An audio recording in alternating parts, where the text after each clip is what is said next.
मतलब हर 30वें सेकंड पर प्रधानमंत्री कांग्रेस कांग्रेस कांग्रेस कांग्रेस कांग्रेस कांग्रेस के नाम की माला जप रहे थे।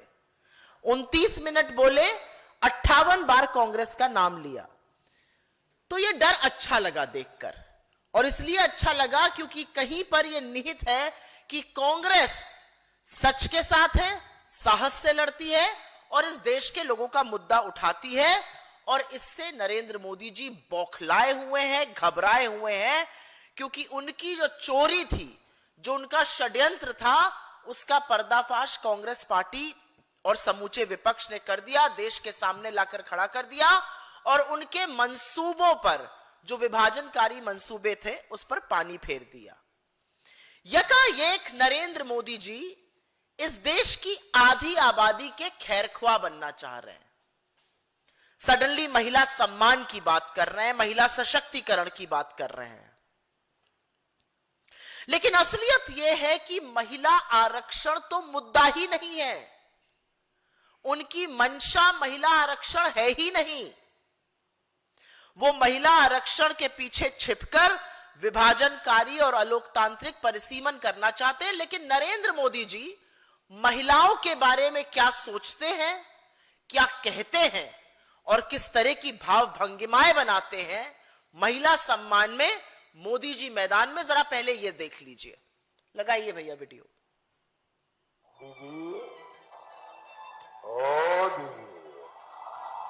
इस देश में कभी किसी ने 50 करोड़ की गर्लफ्रेंड देखी है? 50 करोड़ की गर्लफ्रेंड। रेणुका जी को कुछ मत कीजिए। रामायण सीरियल के बाद ऐसी हंसी सुनने का आज सौभाग्य मिला है। तो ये सिर्फ बीजेपी की ही बात नहीं है, नरेंद्र मोदी के खुद के विचार, और इस पर अभी मैं चर्चा करूंगी। लेकिन क्योंकि महिला आरक्षण को ढाल बनाकर घड़ियाली आंसू बहाने की नाकाम कोशिश नरेंद्र मोदी जी कर रहे हैं, एक तस्वीर देखिए आप और इस तस्वीर की कहानी समझिए। नरेंद्र मोदी जी एक भर के डोलची में, आम का मौसम है, बढ़िया रसीले आम लेकर खड़े हुए हैं। 543 आम हैं मोदी जी के पास। एक महिला आती है उनके पास और कहती है, मोदी जी कुछ आम दे दीजिए। मोदी जी क्या कह रहे हैं? मैं तो आपको आम देना चाहता था, लेकिन जब नई डोलची आएगी तब आपको आम मिलेगा। इस डोलची में से आपको आम नहीं मिलेगा क्योंकि ऑपोजिशन ने मना कर दिया है। पूरी भरी डोलची है 543 की, उससे आम महिलाओं को नहीं देंगे। जब नई डोलची आएगी, जब 9 मन तेल होगा, तब आपको आम मिलेगा। यह असलियत है नरेंद्र मोदी जी की, झुंझुना पकड़ाने की कोशिश है महिलाओं की। आज इस मंच से एक सवाल है। यह सवाल हमारे नेताओं ने किया, नेता प्रतिपक्ष ने किया, हमारे अध्यक्ष ने किया। कल इसी मंच से प्रियंका जी ने यह सवाल उठाया और बार बार यह कहा कि मोदी जी आप 543 सीट पर महिलाओं को आरक्षण क्यों नहीं दे देते हैं? क्या आपको यह डर है कि पुरुषों की संख्या कम हो जाएगी? क्या आप पुरुषों को बचाने के लिए महिलाओं के साथ यह सौतेला व्यवहार कर रहे हैं? आप क्यों हमारा हक छीन रहे हैं? हमारी पार्टी, पूरा विपक्ष आपसे लगातार कह रहा है, कल लाइए विधेयक, 543 सीटों में 1/3 मतलब 181 सीटें महिलाओं को दीजिए, हम आपको साथ पूरा पूरा देंगे। आप क्यों नहीं दे रहे आरक्षण? आप महिलाओं के आरक्षण का विरोध क्यों कर रहे हैं? आप महिलाओं के आरक्षण में अड़ंगा क्यों बन रहे हैं? और आपको क्या लगता है, महिलाएं आपकी चालबाजी नहीं समझ रही हैं? महिलाएं ये नहीं समझ रही हैं कि पुरुषों को बचाने के लिए आप उनके हक से उनको वंचित कर रहे हैं और फिर खुद घड़ियाली आंसू बहाकर स्वांग रच रहे हैं?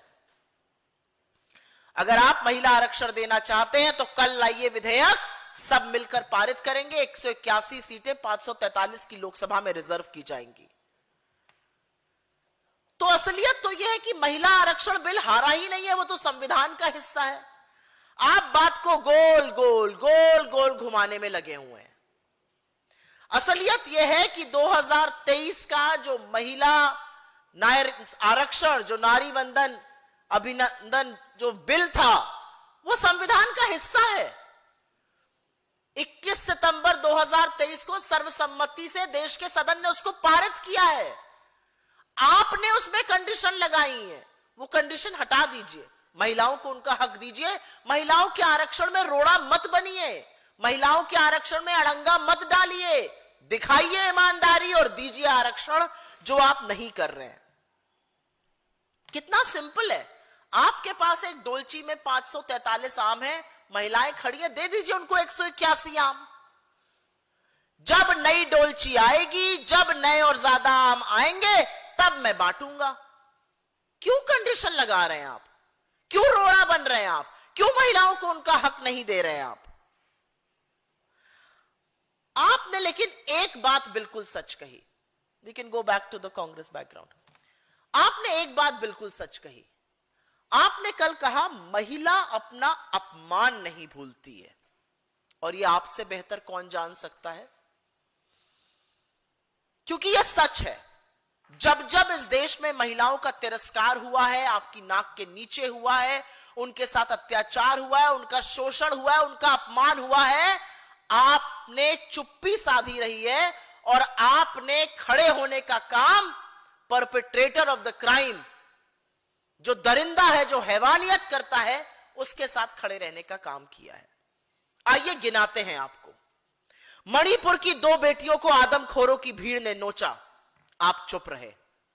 हाथरस में एक गुड़िया को 2:30 बजे रात को केरोसिन डालकर जला दिया गया, आप चुप रहे। उन्नाव में आपके एमएलए ने बेटी के साथ सामूहिक बलात्कार किया, उसके परिवार की हत्या की, आप चुप रहे। लखीमपुर में आपके नेता ने निर्वाचित महिला का चीरहरण किया, आप चुप रहे। इस देश की सबसे होनहार बेटियां सड़कों पर घसीटी गईं। जिस छाती पर वो मेडल लेकर आती है, उनको बूटों के तले रौंदा गया, आप चुप रहे। बीएचयू में गैंग रेप करने वाले आईटी सेल के बीजेपी के लड़के पकड़े गए, आप चुप रहे। बिल्किस के दोषी जो सजा याफ्ता थे, आपकी परमिशन से जेल से निकले, आपके नेताओं ने उनको तिलक लगाया, माला पहनाई, लड्डू खिलाया, आप चुप रहे।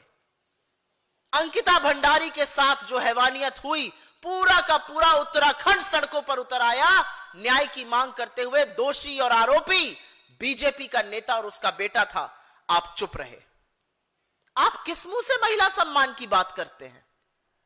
आपकी सरकार में एप्स्टीन का गैंग चल रहा है, एप्स्टीन गिरोह के लोग भरे पड़े हैं। उस दरिंदे से संबंध रखने वाले लोग, हरदीप पुरी जैसे लोगों को आप मंत्री पद से हटा नहीं पा रहे हैं। और असलियत तो यह है कि जो डेटा अवेलेबल है, जो चीजें अवेलेबल है पब्लिक स्पेस में, आप खुद उस दरिंदे से सलाह और मशवरा कर रहे थे। उसकी सलाह पर आप अमेरिका गए, उसकी सलाह पर आप इजराइल गए, वहां नाचे गाए, भगवान जाने क्या किया। उसने यह सारा ब्यौरा दिया है, आप चुप रहे। इस देश की महिलाएं सब देखती हैं और सब सुनती हैं और बहुत समझदार हैं। ऐसे थोड़ी देवी का स्वरूप बताई जाती हैं। ये देश की महिलाएं देखती हैं कि आप कैसे चुनावी मंच से खड़े होकर कांग्रेस की शीर्ष नेत्री को, जिसने अपने सुहाग को इस देश पर कुर्बान कर दिया, जो वैधव्य की पीड़ा झेल रही है, उसको आप कांग्रेस की विधवा कहते हैं। इस देश की महिलाएं देखती हैं कैसे आप एक ब्याहता को, और शायद आप वैवाहिक सूत्र की पवित्रता को समझते ही नहीं है, एक ब्याहता को आप 50 करोड़ की गर्लफ्रेंड कहते हैं। कैसे आप एक महिला सांसद की तुलना शूर्पणखा से करते हैं। कैसे आपकी घटिया गंदी सोच है, आप कहते हैं अचार के डब्बे पे महिला की फोटो लगा दो तो अचार बिकने लगेगा। कैसे आप बंगाल जाकर एक चुनी हुई महिला मुख्यमंत्री को हैकल करते हैं, दीदी, ओ दीदी। सड़कों पर यह काम कौन लड़के करते हैं, मैं यहां कहना भी नहीं चाहती हूं। इस देश की महिलाएं सब देख रही हैं। इस देश की महिलाएं सुन रही हैं कि इस देश का चुना हुआ प्रधानमंत्री चुनावी मंच से मुजरे शब्द का प्रयोग करता है। वो चुनावी मंच से मंगलसूत्र और बेटियों को छीन लेने की बातें करता है। बेटियां छिन जाएंगी, इसका क्या मतलब है? ये कितनी कुत्सित और गंदी सोच है, वो सब समझती हैं। तो जब आपने कहा ना मैं महिलाओं का क्षमा प्रार्थी हूं, आप वाकई महिलाओं के क्षमा प्रार्थी हैं। माफी मांगिए आप इस देश की महिलाओं से। इतनी महिला विरोधी सोच के लिए, इतनी महिला विरोधी बातों के लिए, अपनी चुप्पी के लिए, अपने उस संरक्षण के लिए जो आपने हर बार हैवान को दिया। जब आप प्रज्वल रेवन्ना के पीठ ठोक कर कहते हैं इनको दिया हुआ हर वोट मुझे आएगा, तो आप मौन स्वीकृति उसके सामूहिक बलात्कार को, उसके मास रेप को देते हैं। माफी मांगिए आप इस देश की महिलाओं से, जरूरत है आपको माफी मांगने की। आप सच में इस देश की महिलाओं के क्षमा प्रार्थी हैं। मैं कुछ आंकड़ों के साथ आपकी असलियत बयां करती हूं। ये आंकड़े मेरे पास हैं, ये सरकारी आंकड़े हैं, ये अकाट्य तथ्य है और आपकी असलियत में महिला सम्मान और महिला आरक्षण पर यहीं पर खोलती हूं। आपकी आंखों के नीचे 2,13,000 जो क्राइम अगेंस्ट वुमेन थे वो बढ़कर 4,48,000 से ज्यादा हो गए।